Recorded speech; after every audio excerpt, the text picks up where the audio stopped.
Everyone, मैं मोनिका पुनिया स्वागत करती हूँ आप सभी का डिलीजेंट एसएससी यूट्यूब चैनल के ऊपर। तो आज की हमारी वीडियो एसएससी सीपीओ 2023 जो आपका होगा उसके लिए मैथ्स आपको कैसे पढ़ना है, कौन से टॉपिक से कितने क्वेश्चंस पूछे जाते हैं, किस सीक्वेंस में आपको मैथ्स को पढ़ना है, कौन से टॉपिक्स को ऊपर आपको मेजर फोकस करना है, और जो एस्पिरेंट्स ऐसे हैं जिनका मैथ्स बहुत वीक है उनको कौन से टॉपिक्स एटलीस्ट कर लेने हैं जिससे कि वो 30 से 35 स्कोर कर ले, या एटलीस्ट 30 तो स्कोर कर ही ले ताकि जो ऑल ओवर स्कोर है वो उनका अच्छा बन पाए और उनका जो सिलेक्शन हो पाए। तो ये जितने भी सारे आपके सवाल हैं, जो भी आपके डाउट्स हैं, ये सारे आज इस वीडियो के अंदर कवर हो जाएंगे। तो इस वीडियो के अंदर एंड तक जरूर बने रहना क्योंकि बहुत मेहनत लगी है मेरी। एक एक टॉपिक को मैंने छाट के निकाला है कि कितने क्वेश्चन कहाँ से पूछे गए हैं, और उसके बाद में मैंने आपके लिए पूरी एक कंप्लीट सीक्वेंस तैयार की है, कंप्लीट एक स्ट्रेटेजी आप बोल सकते हो तैयार की है जिससे आपको अपना मैथ्स पढ़ना है।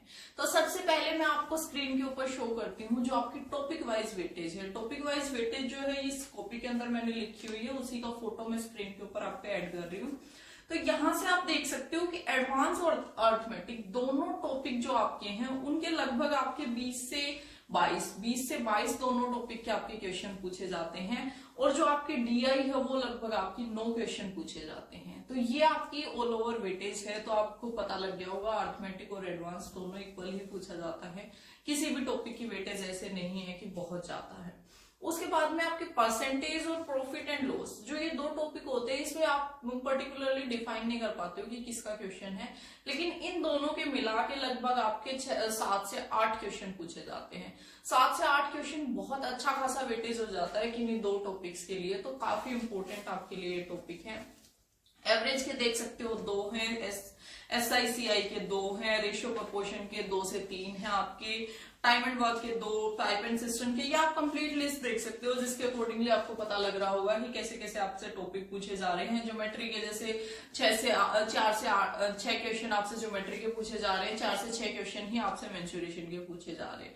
तो ये वाली जो लिस्ट है इसको मैं टेलीग्राम चैनल के ऊपर भी अपलोड कर रही हूँ, वहां से भी आप इसको डाउनलोड कर सकते हो ताकि आपको पता रहे कि आपके कौन से टॉपिक इंपॉर्टेंट है। तो ये टॉपिक वाइज वेटेज के बाद में अब आपकी बात आ जाती है कि कौन से टॉपिक्स के ऊपर आपको पहले फोकस करना है और किस सीक्वेंस में आपको पेपर करना है। वो आपको मैं एक बार मैंने पेन और पेपर के ऊपर वो भी रेडी किया है, तो एक बार मैं आपको स्क्रीन के ऊपर यहाँ ही लाके अच्छे से समझाती हूँ इस चीज को कि कैसे कैसे आपसे क्या क्या पूछा जाएगा। तो ये सारे चैप्टर वो हैं जो आपके लिए बहुत ज्यादा इंपॉर्टेंट है अगर आपको अपना एग्जाम क्लियर करना है। इसके साथ में नीचे ये वो वाले चैप्टर्स दिए हुए हैं जिनमें से किसी पेपर में एक क्वेश्चन पूछ लिया जाता है, किसी पेपर में एक क्वेश्चन नहीं पूछा जाता है। तो आपकी अगर पहले से बहुत अच्छी तैयारी है तो मैं आपको बिल्कुल नहीं बोलूंगी कि आप कोई भी जो आपका चैप्टर है उसको छोड़ के जाओ, लेकिन अगर आपकी तैयारी अच्छी नहीं है तो आप इन चैप्टर्स में से कंसीडर कर सकते हो कि आप इनको छोड़ के जा सकते हो। जैसे स्टैट्स अगर आपने प्री में नहीं पढ़ा तो भी काम चल जाएगा, प्रोबेबिलिटी अगर आपने प्री में नहीं पढ़ी तो भी आपका काम हो जाएगा। ये कंप्लीट फोटो मैं स्क्रीन के ऊपर भी ऐड कर दूंगी दोबारा से, और आपको टेलीग्राम चैनल के ऊपर भी प्रोवाइड करवा दूंगी। तो यहाँ से आप अपनी वेटेज देख सकते हो, और जो ये टॉपिक है या आप भी अपनी लिस्ट बना के रख सकते हो कि आपको कौन कौन से टॉपिक्स कैसे कैसे पढ़ने हैं। तो ये टॉपिक्स आपको जो एसएससी सीपीओ 2023 के लिए मैथ्स के टॉपिक करने हैं, ये सीक्वेंस आपकी रहने वाली है जिस सीक्वेंस में आप इन टॉपिक को करोगे। अभी आपने देखा था टॉपिक वाइज वेटेज कैसे कैसे है, तो उसके अकॉर्डिंग आपको देखा था कि percentage and profit and loss काफी इंपॉर्टेंट है आप लोगों के लिए। तो परसेंटेज, प्रॉफिट एंड लॉस के साथ में इसका पार्ट जो डिस्काउंट होता है वो भी कर लेना है। सबसे पहले परसेंटेज करोगे आप, फिर प्रॉफिट एंड लॉस करना, उसके साथ साथ में आप फिर रेशियो एंड प्रोपोर्शन भी निपटा देना क्योंकि इसके भी 2 से 3 क्वेश्चन आपसे पूछ लिए जाते हैं, और साथ में एवरेज भी कर लेना। इन चारों टॉपिक को एक साथ करने के बाद फिर आपको क्या करना है, उसके बाद में आपको टाइम एंड वर्क स्टार्ट करना है। टाइम एंड वर्क करोगे, उसके साथ साथ में आप पाइप एंड सिस्टम भी कर लोगे। उसके बाद आप टाइम, स्पीड एंड डिस्टेंस करोगे। टाइम, स्पीड, डिस्टेंस ये टॉपिक होने के बाद अगर आपके पास टाइम इनफ है तो आप मिक्सचर को भी यहाँ एवरेज के बाद कर सकते हो। अगर आपके ये सारे टॉपिक हो जाते हैं और उसके बाद में आपके पास टाइम बहुत कम बचता है तो ये लास्ट के जो 2 टॉपिक हैं आप इनको स्किप कर सकते हो। अगर आपके पास टाइम है तो आप मिक्सचर और एसआई एंड सीआई को भी कर सकते हो। ये वाले टॉपिक से भी लगभग 3 क्वेश्चन आपसे पूछ लिए जाते हैं। अगर टाइम नहीं बचता है तो इन टॉपिक को स्किप करके पहले 6 टॉपिक जो हैं इनको बहुत अच्छे से कर लेना है। हर एक टॉपिक में लगभग आपके 5 से 7 दिन तो जरूर लगेंगे, आपके 10 दिन के आसपास भी लग सकता है।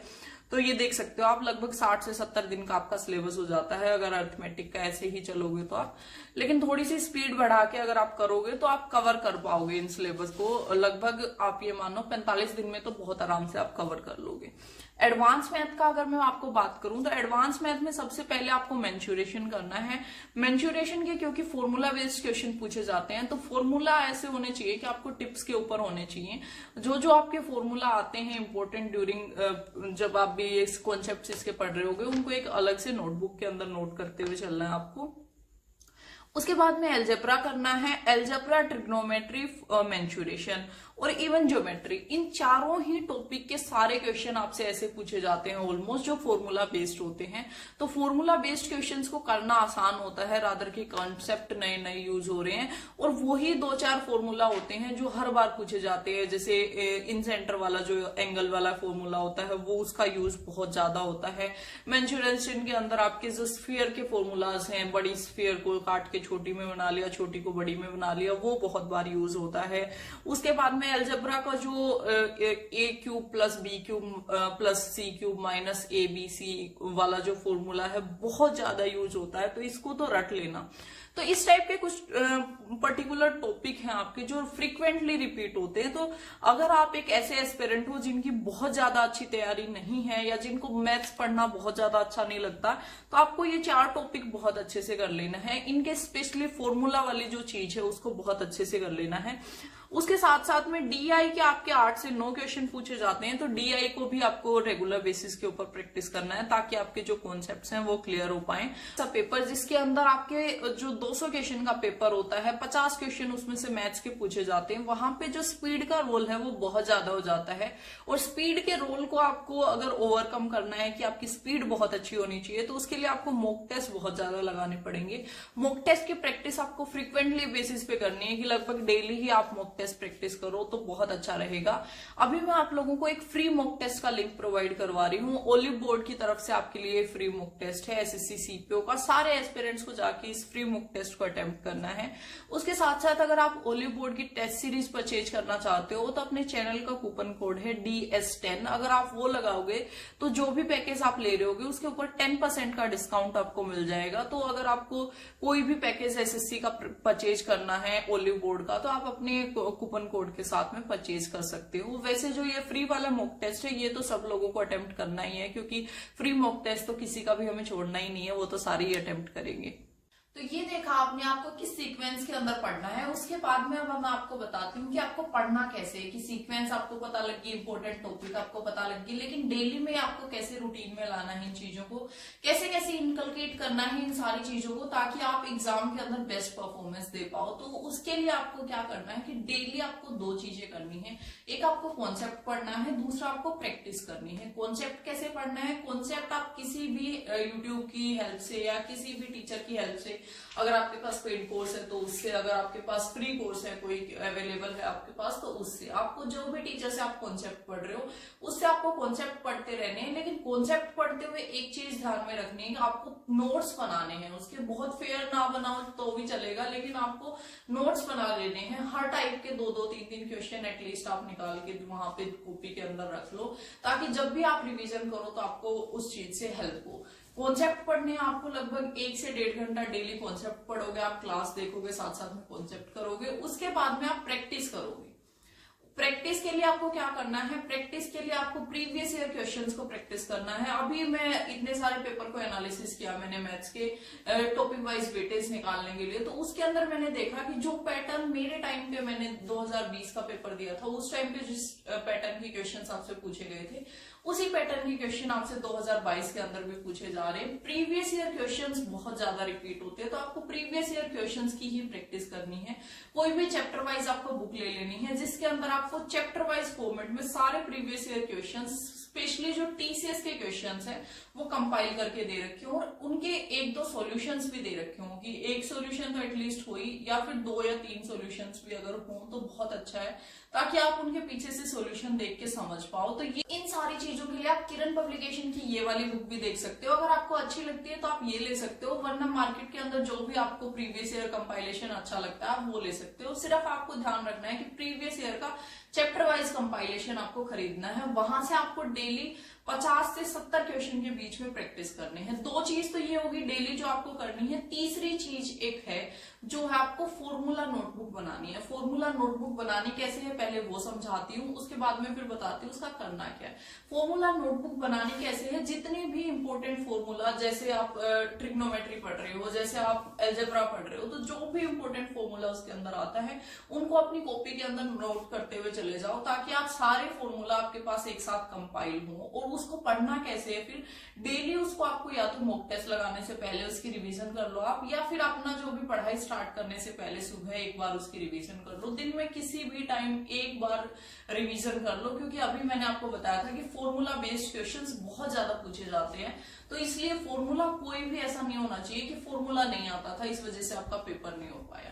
तो ये तीन चीजें अगर आप डेली कर लेते हो, उसके बाद में आपका कोई भी दिक्कत नहीं आने वाली है आपको मैथ्स के अंदर। बहुत अच्छे से आप अपनी मैथ्स की जो प्रिपरेशन है वो कर पाओगे, और बहुत अच्छे से आप एफिशिएंटली अपना स्कोर कर पाओगे। इसके साथ साथ रिवीजन के लिए थोड़ा सा और बता देती हूँ आपको रिवीजन कैसे करनी है। जब आप प्रीवियस ईयर के क्वेश्चंस प्रैक्टिस कर रहे हो, उस टाइम पे आपको एक चीज ध्यान में रखनी है कि जो क्वेश्चन आपसे एक बार में हो गया उसको टिक नहीं करना है। जो आपसे सेकंड टाइम में क्वेश्चन हुआ है उसको आपको टिक मार्क कर लेना है, और जब रिवीजन का सेशन आता है तो आपको उन्हीं क्वेश्चंस को करना है जो आपने टिक मार्क कर रखे हैं। तो जब सेकंड टाइम आप रिवीजन करोगे तो सिर्फ जो टिक मार्क वाले क्वेश्चंस हैं आपको उन्हीं को करना है। ऐसे करने से आपकी जो रिवीजन है वो बहुत छोटी हो जाएगी, और बहुत जल्दी और इफेक्टिवली आप रिवीजन कर पाओगे। 2 से 3 बार अगर आपने एग्जाम से पहले रिवीजन कर ली तो आपके लिए बहुत ही अच्छा रहेगा ये। तो इतना ही था मैथ्स की स्ट्रेटेजी में मेरी तरफ से। अगर आपको कुछ भी एडिशन लगता है, कोई भी स्टूडेंट है ऐसा जिसको कोई ऐसी चीज लगती है कि हाँ ये चीज भी साथ में अगर कर लेते हैं तो एस्पिरेंट्स के लिए बेनिफिशियल हो सकती है, तो आप वो चीजें कमेंट सेक्शन में लिख दिया करो, ताकि बाकी एस्पिरेंट्स भी पढ़ के उसको कुछ सीख पाए। अगर मेरी वीडियोस आपके लिए हेल्पफुल होती हैं तो उससे रिलेटेड भी आप कमेंट सेक्शन में लिखा करो, क्योंकि बहुत सारे एफर्ट्स लगते हैं। एक एक शिफ्ट को बैठ के मैंने एनालिसिस किया है, उसके बाद आपके लिए टॉपिक्स निकाले हैं कि कौन सा टॉपिक आपके लिए इंपॉर्टेंट है। Thank you so much for watching this video. अगर वीडियो अच्छी लगी तो वीडियो को लाइक करना, चैनल को सब्सक्राइब करना। फिर मिलेंगे किसी और वीडियो में, तब तक के लिए बाय बाय।